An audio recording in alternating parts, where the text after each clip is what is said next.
This video is sponsored by Howl.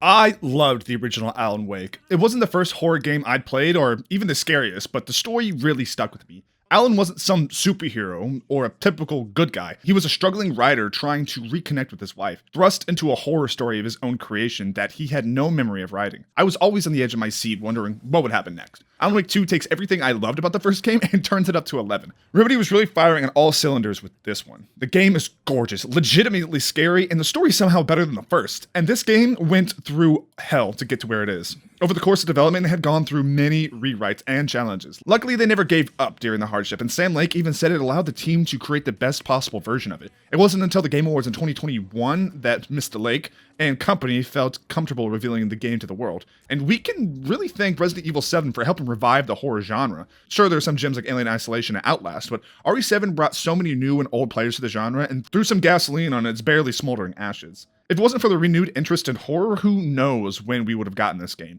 13 years is a long time to wait, but Remedy has outdone themselves with this one. So buckle up. We're going to be here for a minute. And if you haven't played the game yet, what are you doing? Go play it, because this is your last chance to avoid spoilers. It's fitting that the main menu is the writer's room. It's almost as if we're awake, about to sit down and continue writing the story. The game begins where it ends, playing into the cyclical nature of the story, and I, obviously, didn't even notice until starting my second playthrough. Time is weird in this game, and this opening scene left me with so many questions. Remedy is meticulous as hell with the little details, so I feel like only half of Alan's face being shown could hint at the fact that he's still stuck in the dark place in Cauldron Lake.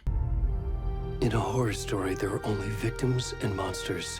Although somewhat true, victims and monsters aren't mutually exclusive in horror. Jason Voorhees was both a victim and a monster, bullied as a child and drowned in the lake. It wasn't until after his death that he became the monster we know him as. And even in the story of Alan Wake 2, Alan is simultaneously a monster and a victim. While possessed by the dark presence, he does many horrible things, but he's just a prisoner in his own body. It's a dynamic explored a lot throughout this game, but because stories aren't as cut and dry as victims versus monsters. Saga is frequently represented as a deer throughout the game, and breaking up this deer reflection with ripples in the water could represent how Saga causes ripples in the story and helps Alan change it. And monsters wear many faces. This game, like most Remedy titles, is oozing with foreshadowing and symbolism. I love the pan out over the lake of Nightingale, our first monster crawling out of Cauldron Lake. These first couple minutes left me with so many questions flying around my head, namely, why the f is a dude naked crawling around on the lake? And not only does he crawl out of the lake, we're immediately given control of said naked man. And since he isn't one of the poster characters, there was only one way this segment was going to end. And I know it's becoming more common in games now, but I still love when a game goes directly from cutscene to gameplay. It reminds me how far we've come as gamers. And speaking about how far we've come, allow me to talk about a game where less is more for a bit. Howl is a turn-based tactical folk tale set in medieval times. We play as a deaf heroine surviving in a world that has been ravaged by a howling plague, turning all who hear it into feral beasts. I'm assuming you can see why our heroine being deaf might offer a bit of an advantage. What immediately stood out to me is the absolutely beautiful watercolor art style Howl employs, powered by what the developers like to call living ink technology. Howl is both a puzzle and strategy game, leaning more on the puzzle. Every level has a proper solution for you to crack. You'll also unlock new skills as you progress the story. I think my favorite part of the game is that it's just so relaxing to play. It's turn-based, so it doesn't need Twitch reaction times. The music is just so soothing. The main theme of the acoustic guitar and cello just puts me right at ease. There's minimal dialogue in the game, and that's to be expected as our heroine is deaf, but this actually adds more to the experience as the visuals and audio guide our journey effortlessly. I always love indie titles like this, and since I've yet to cover any on the channel, I thought it's time to highlight one that I really enjoyed. Use my links in the pinned comment or description and get ready to lean back and relax with a night of this beautiful game. Since he's eventually going to become our monster, or might already be, it's cool to see that flashlights are already starting to affect him. There's even an audio cue similar to when we shine our flashlights on a Taken, though not as pronounced or loud. There's pretty frequent use of these FMV jump scares, on top of the normal spooks you'd expect from a horror game. And I love them personally. Even on my second playthrough, they still get me sometimes. They also have a narrative purpose as well, because they represent the dark presence trying to get into the characters and the player's mind. For me personally, this game was scary as hell, but not in the way most horror games go for. Alan Wake is pure psychological horror and has a way of instilling a primordial dread that I've never experienced in really any other horror media, and it is so good. We'll get into why the horror of this game works so well over the course of the video. If you look really closely, you can see Ilmo's flannel under that poncho. But that's not something you'd notice in the first playthrough, since we haven't even met the guy yet. This shot looks right out of Twin Peaks. Isn't an obvious homage? I'm sure some of y'all know how much inspiration Alan Wake has from this series. Even the town of Bright Falls is meant to be reminiscent of the town of Twin Peaks. The wide angle of these mountains almost makes me forget this is a video game. This game is beautiful, but the camera work is also top-notch. This looks like it should be a painting. Snarky kid. Wonder where she gets that from. In the original game, Alex Casey was just a character from Alan's book series, so I had nothing but questions seeing him in the car with Saga. My first thought was that he was just a figment of Saga's imagination. As the story goes on, that theory obviously didn't add up. The fact that Casey has been a person this whole time and also Alan's main character in his novels implies Alan has been changing reality with his stories for a lot longer than his first trip to Cauldron Lake. The simultaneous coffee drinking may be another nod to Twin Peaks, or maybe just Sam Lake being a silly goose. A lot of Sam's social media posts are of him slowly sipping coffee like this with his friends. And while we're on the topic of Sam Lake, he lends his face to Alex Casey, while being voiced by James McCaffrey. And both do an amazing job bringing the character to life. They nailed that no-nonsense, hard-boiled detective attitude, and he quickly became one of my favorite characters. Remedy frequently used dual actors for characters in their older games. It recently have moved away from it, but they still do it for the characters who were created before that shift, like Alan and Casey. Well, technically Max Payne, not Casey, but that can of worms can wait a bit. The use of dual actors also lends itself to the meta nature of the narrative, like James McCaffrey also reprising his role for a cameo of Dr. Casper Darling from Control, and Sam Lake getting to play himself. Mention the city folk. He's pretty suspicious. Not that we have anything against city folk, right, Thornton? Mulligan and Thornton are hilarious, and I kinda sad when they become taken.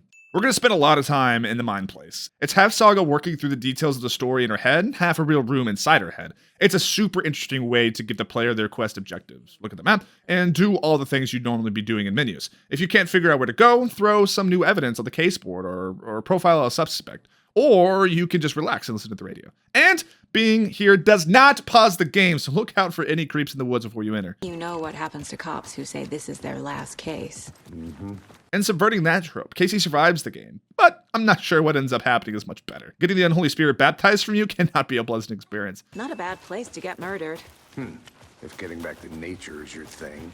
I mean, if it's gonna happen, I may as well have some nice scenery when I go out. And these environments of the game are absolutely gorgeous, especially the forested areas. And fun fact, the trees are scans of real trees from the Pacific Northwest, so in theory, you could go out to Washington and find these exact trees somewhere out there. I love how dedicated to detail Remedy is with their games. I really enjoyed piecing together a case and figuring out the next piece of the puzzle. It really makes you feel like Batman. And finding clues around the environments helps build your case as well. Having that "that's it" moment, finding a hidden detail is so satisfying. His name is Nightingale. He was FBI. He came to town about 13 years ago. I was not expecting the dead guy to be Agent Nightingale from the first game, but a story has to start somewhere, and what better way to get the FBI out of the middle of nowhere than the death of one of their own? 13 years ago. 2010. The same as all the other victims. For those of us that have played the original Alan Wake, you know that it took place in 2010, like most of their games. Alan Wake 1 was released in the same year it takes place, so, in a way, the fates of Alan, Nightingale, and the rest of the cast was just as unknown to the audience as it was to Saga and Casey. It's all very meta, but it's a very interesting way to handle the story. I just hope they don't wait another 13 years for the next game. Get into the subject's head. See what they saw. Profiling is putting it lightly. If your average detective had this level of foresight, there'd be a lot less crime in the world. But we find out all the Anderson family has the gift of clairvoyance, so it makes more sense how she just pulls the answers out of her ass. And I can't even be mad at her power level being over 9,000 right out of the gate because she's just really well written. From the lake that's not a lake. It's dark. He was there too. Cauldron Lake is frequently referred to as not a lake or an ocean, and I think there's a few reasons for that. Namely, under its surface is the dark place, making it quite literally not a lake. And calling it an ocean may refer to the danger contained within it, that, if released, would damage a lot more than just Bright Falls. Found. The first step down into terrifying depths. Finding manuscript pages was easily my favorite thing about the original game, and I'm really glad Remedy kept it in the sequel. It's always satisfying going off the beaten path, finding a page about the upcoming section, cluing you in to what may happen next. It can also help build that feeling of dread, knowing what will happen, but having no idea when it will. His words close to my chest now. Quite literally, in fact. Just like the original game, the town of Bright Falls is gearing up for the annual Deerfest. Unlike in the original, though, you can explore the portion of the town. There's a handful of collectibles to be found, the NPC dialogue is interesting, and the place has so much small town charm. You know, I wouldn't say no to another. He's just like me, for real. In keeping with the Twin Peaks inspiration, the Oh Dear Diner has an almost identical layout to the Double R Diner from the show, and the service staff have very similar outfits as well. This game, much like most Remedy's other titles, wears its inspiration on its sleeve, and I love learning about and noticing all the details. I wonder if Odin finally killed the jukebox by playing Coconut one too many times, or if the diner just put the sign up so he'd stop playing it. Among the many collectibles found in this game, there's about a dozen mounted deer heads scattered around the world, and finding all of them will eventually unlock a secret room in the Elderwood Lodge. He was acting crazy, shouting weird shit at us. From the account of the bookers, there's a much different picture painted from our point of view in the opening. Nightingale is a Taken, and they're technically already dead. What we hear is Nightingale's consciousness still trapped inside, pleading for help, but in reality, he's screaming the random ravings of the Taken. It's all pretty sad. It makes me feel a little bad for the Taken. The cult of the tree is behind these murders.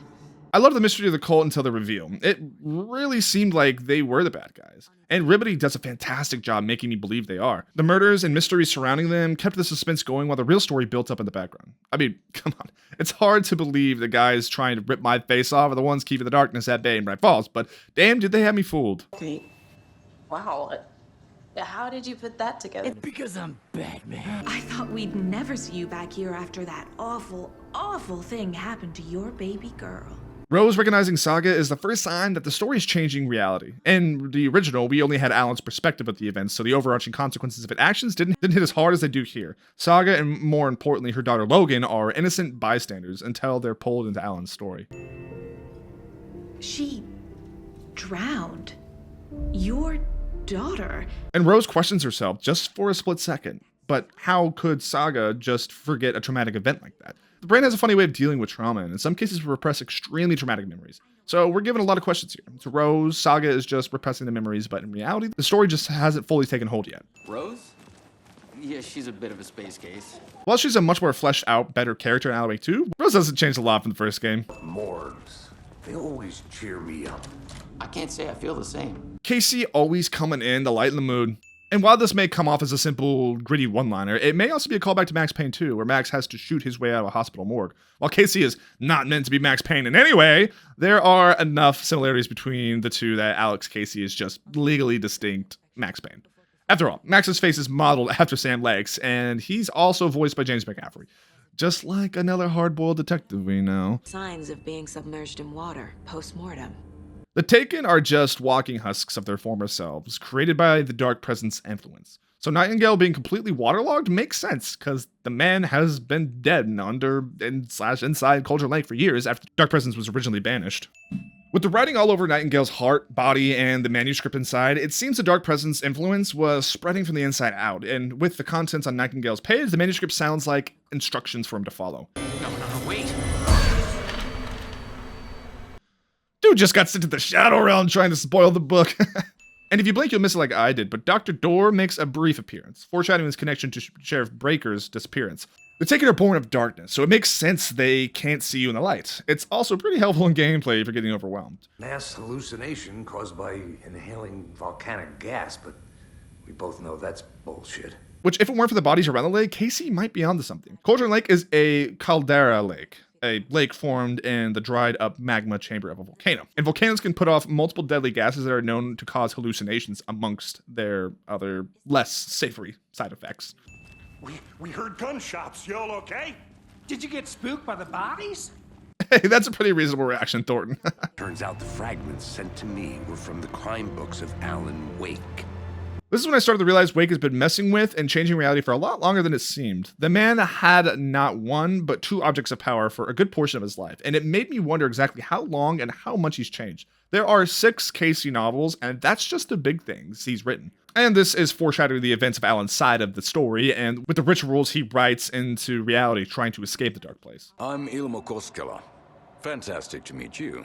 And unlike the next time we meet, Ilmo doesn't recognize you yet. So either the story hasn't taken effect on him, or we just haven't reached a point where he's significant in it. I work for the FBC, ma'am. I'm authorized to be here. Going in, I wasn't sure how big a role the FBC would play in Alan Wake 2. I mean, of course, they've continued to monitor Cauldron Lake. After all, it is one of the largest altered world events ever recorded. But it was nice seeing these early references to their presence. There's sauna ja vihta. For Finns, the sauna is synonymous with their culture. So much so that when a new town or village was formed, one of the first buildings built was the sauna.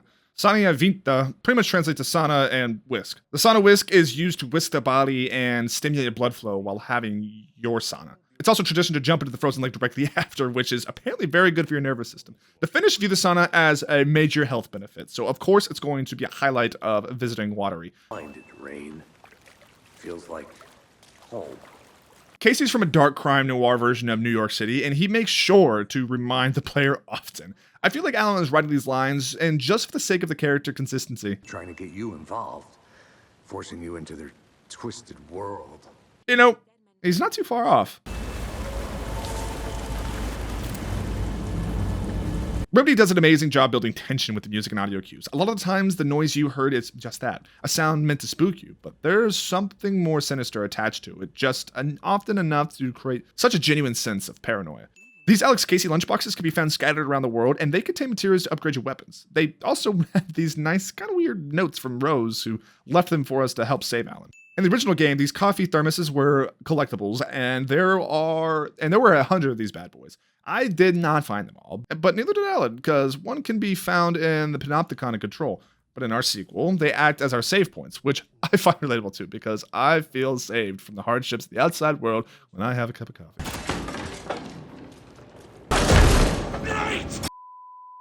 Honestly, I thought the deer was gonna be the only jump scare here, so the Taken coming through the wall after really took me by surprise. And that subversion of expectation is used to keep the suspense alive throughout the game. The only place you're ever truly safe is in the light, and even then, that safety is only temporary. Unless you, stay there forever. But, you're gonna beat the game that way.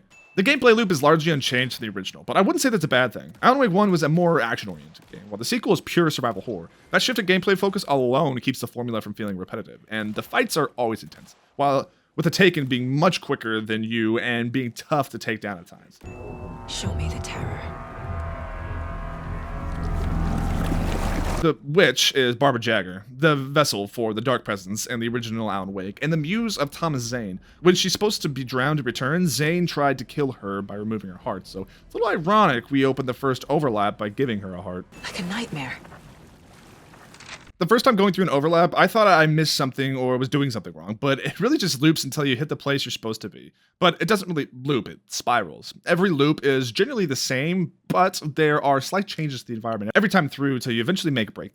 And we're given visions of Caldera Street Station, which makes sense, since the overlaps with the Dark Place and real world intersecting, and Alan is on the other side trying to find his way out. The boss fight with Nightingale isn't anything fancy like a few of the other later bosses. He's essentially just a stronger version of the Brood enemies. But his fight is intense, and he has a lot of teleporting shenanigans. And his design is so much more monstrous than the last time we saw him. He's bloated, his organs are falling out, and his chest is cracked wide open. His arena is also a very dense forest, making it hard to tell where he'd be coming from, on top of him teleporting whenever he pleases. And it all comes together for very intimidating first boss fight.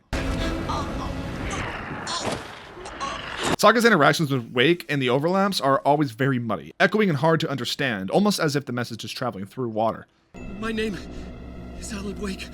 After 13 long years, that line hits hard. I got out with my face scratched. Sir, calm down. Alan in the first game was cool, collected, and prone to outbursts, but with this time spent in the Dark Place, a lot of that has melted away. He's a much more vulnerable character in Alan Wake. He's afraid, confused, and not quite there anymore. And we can thank his actors for their phenomenal performances. Like Casey, Alan has two actors portraying him. Ilko Vilai is his face in motion capture, while Matthew Peretta is his voice. But if I hadn't been told they were separate people, I'd have been none the wiser. Matthew and Ilka communicated almost daily to make sure they gave the best performances they could, and the studio treated them as a single actor. Roll call at Remedy must have been a nightmare. The number of different people involved in making Alan perfect blows my mind, and they nailed it. Raging high. Every major chapter ends with a title card and an end credits song, almost like a TV show. It's an interesting way to handle the chapters and gives the game some extra character. The songs also each represent a different character or characters from the game, and this one is obviously talking about Alan. The song is called Wide Awake, and it seems to be about his time spent at the dark place, trapped in 1,000 nights, because it's always night in the dark place. I died like a million times, referring to the constantly looping spiral of the story. Nightmares taking me over, being quite literal as well. Now that he's kind of escaped, he's wide awake. The radio stopped working, and then that flooding just disappeared. The overlaps are essentially the dark place spilling over into the real world, and the flooding from the lake is a very real physical representation of the dark presence's influence trying to spread outside of the confines of Cauldron Lake. Alex Casey? How? Am I still... Is this the dark place?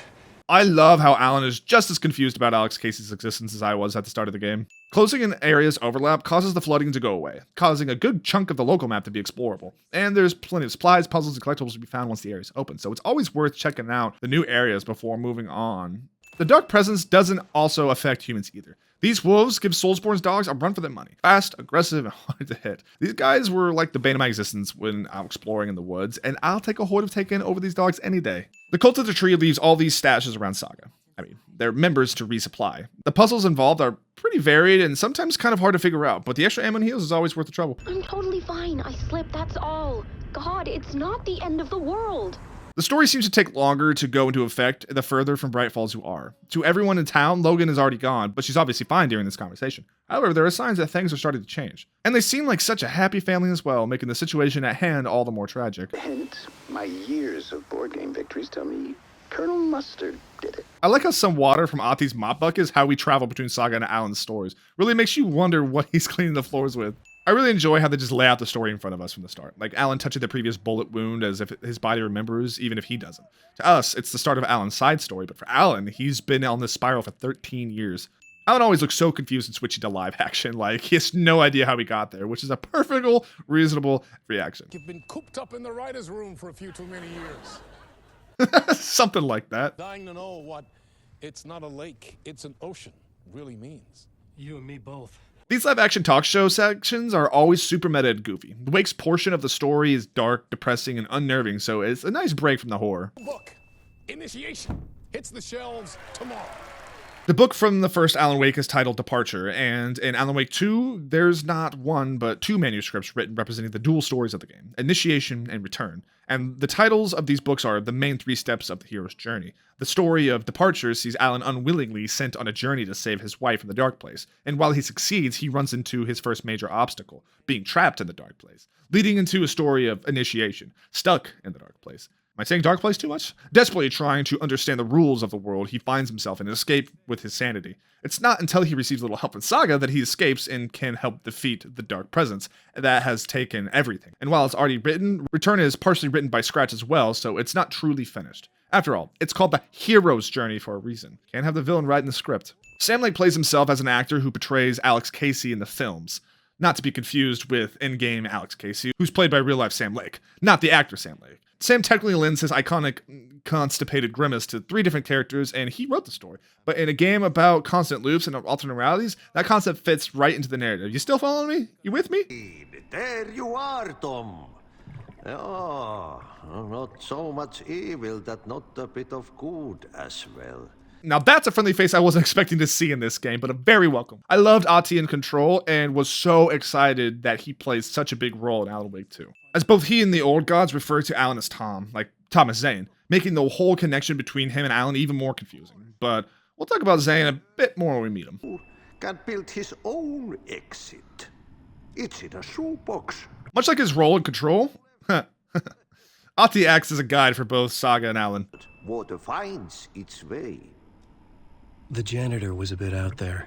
And we're given even more reason to believe the old water god theory here. Ahti is frequently going on about the powers and uses of water, and he mentions looking into the puddle from his mop bucket, possibly hinting at how he kind of just appears wherever he's needed. I mean, We use it to swap between Alan and Saga, so it's possible. In any other game, I would chalk that up to video game logic. But in Remedy games, everything is done intentionally and given narrative purpose. Left for me?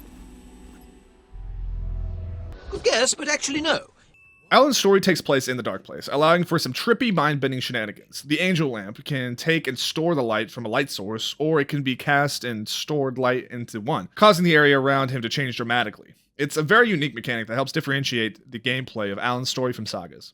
The Dark Place feeds off of Alan's dark thoughts and ideas. It molds itself after the gritty noir version of New York City from Alan's Alex Casey novels. And nothing about the city is constant. Buildings will frequently appear and disappear throughout your time here, and it often feels like you're running in circles. It's no wonder Alan has lost his mind trying to navigate this place for 13 years. The city is also overrun with graffiti inspired by street art from the 70s and 80s, but since we're in the Dark Place, the art isn't just some random graffiti. Everything written has something to do with Alan's life or his failures, almost like it's taunting him. I love that it starts raining as soon as Casey comes on screen. Dude really is at home in the rain. But this isn't our Casey. This one has a thing for monologues and even more brooding. But there are still echoes of the real one present. No, wait! I need a gun! No chance. With the end of this scene playing out much like the ambush at the lodge of the real one. Alan's combat sections are much more stressful than Saga's. In this Nightmare New York, you can never tell which shadow is an enemy, and there are a lot of shadows wandering the streets. I didn't find myself exploring as much as Alan's story, mostly because I was so focused on just surviving till my next light source. Returning to Bright Falls brought a sense of relief, and I felt I could breathe again. They'd come here before me. I could use the light to banish the shadows. The goal of Alan Wake's story is to escape the Dark Place, and to do so, he searches for inspiration from fittingly dark plot threads. And it's always interesting unraveling the events leading up to the ritual murder site. While Saga is collecting lunchboxes for her upgrades, Alan finds words of power, which are graffiti that can only be seen with your flashlight. Remedy really tries to make sure each story feels unique and separate from another.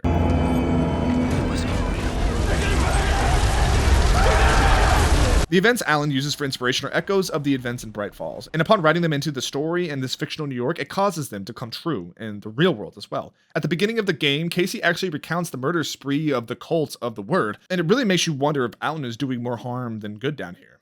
You may notice this mural here, and at first glance, it seems pretty unsuspecting. Just a mother deer and her baby. But as you move along this hall, there's a hunter that follows along through the other murals, until he reaches and kills the baby deer. Saga is frequently represented as deer, so the other has to be Logan, and the hunter is probably Alan or Scratch. A lot like Saga's Mind Place, Alan has the writer's room, which is much less cozy and welcoming in comparison. Which makes sense, given each character's state of mind. Saga's calm, confident, and determined, so her mind is a place of comfort to her. Contrasted by Alan's, who is confused, afraid, going just a little bit crazy. And the writer's room reflects that, almost like a prison of his own mind. And in the writer's room is the plot board, where you can change the different story threads to push the story forward. Contrasting Saga's case board, where she's trying to unravel said story, which would be a lot easier if someone didn't keep rewriting the story. Me when I stub my toe. Aragorn when he breaks his. And yeah, about that, did you guys know that when Aragorn kicked the helmet in the Two Towers, he actually broke his toe, but he just kept rolling with the scene? So that scream was actually him screaming out in pain. Is Alan Wake? I'm trapped here. The Dark Place. Under Cauldron Lake. While Alan and Saga's stories are pretty independent of one another, they run parallel to each other in a way. Both happen at different times, yet at the same time. The stories intersect at the overlaps, giving us some much needed context for the conversation after the fight with Nightingale. Alan, the Dark Presence is stealing from you.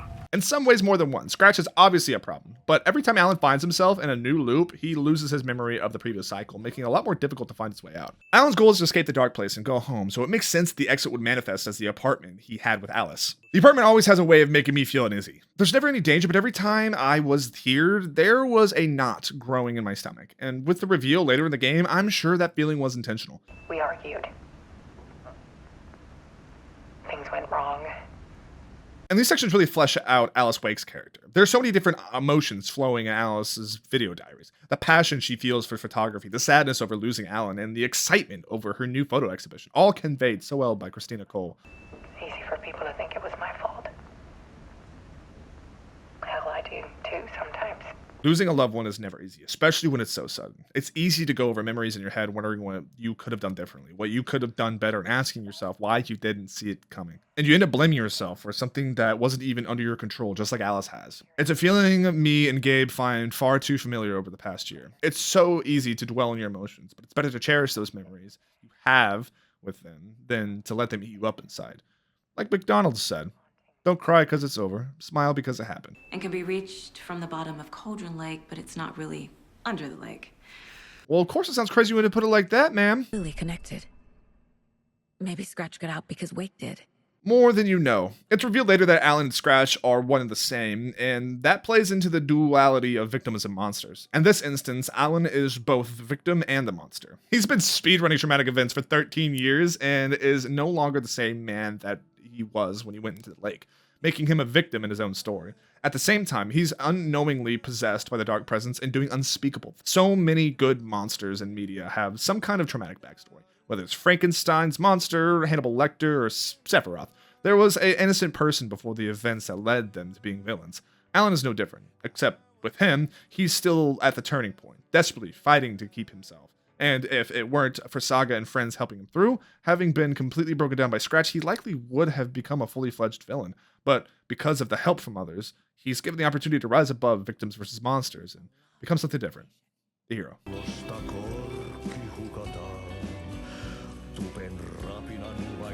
Okay. As we established in Control, our boy Ahti's got some pipes! Just like every song in this game, Yota Yo means endless nights, relates back to the story.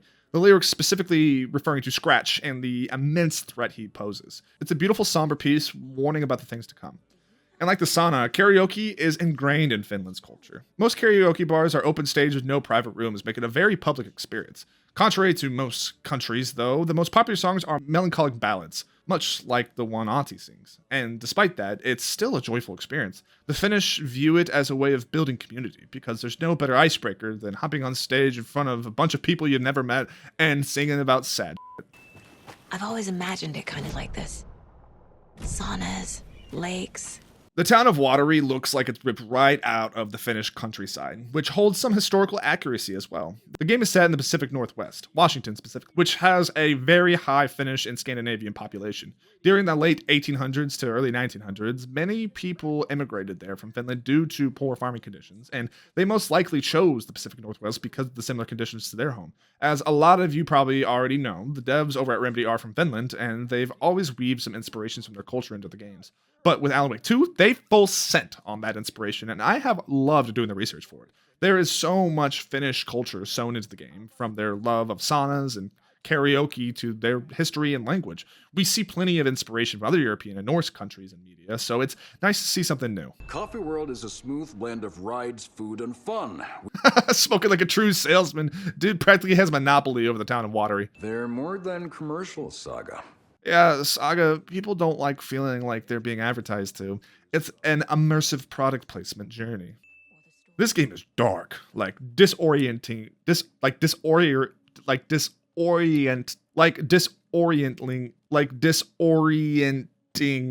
dark. That was hard. Where the only thing you can see in front of you is the light from your flashlight. So many times I find myself getting turned around because I couldn't tell where I was going, and that really added to the atmosphere. Does it make sense that it's daytime in town and pitch black night in the woods? Not at all, but it's thematically on point, and I like to think the forest is so dense most light doesn't cut through the canopy. A haunted amusement park was not something I expected, but the art and level design of Coffee World is great. It's bright, colorful, and seems like a fun place for the kids. Besides some rowdy guests, that's probably had too much coffee. Only very smart people can think up good puzzles. Just look around and you will find the answer. It took me forever to figure out the safe puzzle, but the answer is literally right in front of your face the whole time. Yako even tells you dedicated staff will be rewarded, hinting at the chalkboard of employee photos being the key to solving it. And boy, did I feel dumb when I realized. Moonshine! Only drink the moonshine, brother! I love these drunken geriatric Vikings so much. Tor and Odin are in the original game as well, but they're given so much more character and screen time in Alan Wake 2. Sweetie pie, right on time! Saga being related to the Anderson brothers shouldn't have come as a surprise to me. They share a last name after all, but it's been a long time since I've played the original game, so it caught me off guard, and it also caused a lot of new questions about both Saga and the brothers. You must stop it before it turns real. And for a couple drunk guys, they have a pretty good grasp on what's going on. Must have taken a page from Tyrion's book. I drink, and I know things. And after learning how their moonshine is made, that is exactly how it works. Their Anderson family recipe moonshine is distilled from none other than the waters of Cauldron Lake, which gives me a headache just thinking about the kind of hangover that give. The Andersons! Vikings! Fighting gods! And while the verdict is still out on whether or not Thor and Odin are actual Norse counterparts, the name Saga is a Norse word for story or tale, and it is also the name of a goddess. Saga is a goddess of prophecy and wisdom, which tracks with our Saga's ability to make deductions out of thin air. The goddess Saga represented stories, preserving them, their history, and the powers they hold. She is associated with the place called Sakvabekkr, but its name translates roughly to sunken bank, referring to the stream that flows through it. It was a place of knowledge in the same way as Saga's mind place. I can't even begin to imagine the confusion, fear, and sadness Saga is feeling right now. She's left home with a happy, loving family, and it's falling apart in front of her. It's not true. It's just a story. It's not true. Logan's back home. She's fine.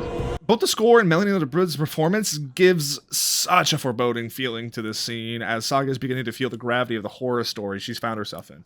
Melanie brings so much emotion to Saga's voice, conveying her fears so well while trying to reassure herself that everything is going to be fine. And her performance is phenomenal throughout, made even more impressive by this being her first time voice acting. And I really hope to see more of Saga in future Remedy games. The Kavala Knights are Wateri's resident biker club, and they're named after the Kavala, a collection of Finnish literature considered to be their national epic. Kavala is actually a romanticized name for Finland, meaning land of heroes. So the twist that the cult is actually the good guys makes a lot more sense given this context. Mulligan and Thornton became like Nightingale. The Puukko is a traditional Nordic knife of Finnish design, with a flat back and curved blade used as a general-purpose cutting tool. Powers of the internet. If it does, it's not a true carnival ride if it doesn't fail every inspection criteria. To interact with the Dark Place and overlaps, a ritual is needed, and it needs to involve art in some way. For Alan, it's his writing, and the old gods, it's music, but no matter what, it needs to be dark and violent. I'm not entirely sure why the cult is trying to summon Alan, Scratch, or whoever from the Dark Place, but a parade float about murder should do the trick. Next time, Mulligan, I'll tell her. You got no clue. You let your own kid drown. Every page you pick up, you can read aloud by Alan. So, Alan Wake reading audiobooks when Remedy? I could listen to Matthew Peretta's voice all day. The boss fight with Mulligan and Thornton is tough as hell. Ornstein and Schmo have range and close quarters covered, while you have to run around chasing pools of darkness. Oh, and they spawn until all the pools are destroyed. It was a pretty difficult fight that borderlined on frustrating until I figured out how to handle them effectively. They're kind of their own little puzzle. Escape. You're already out. So is Scratch.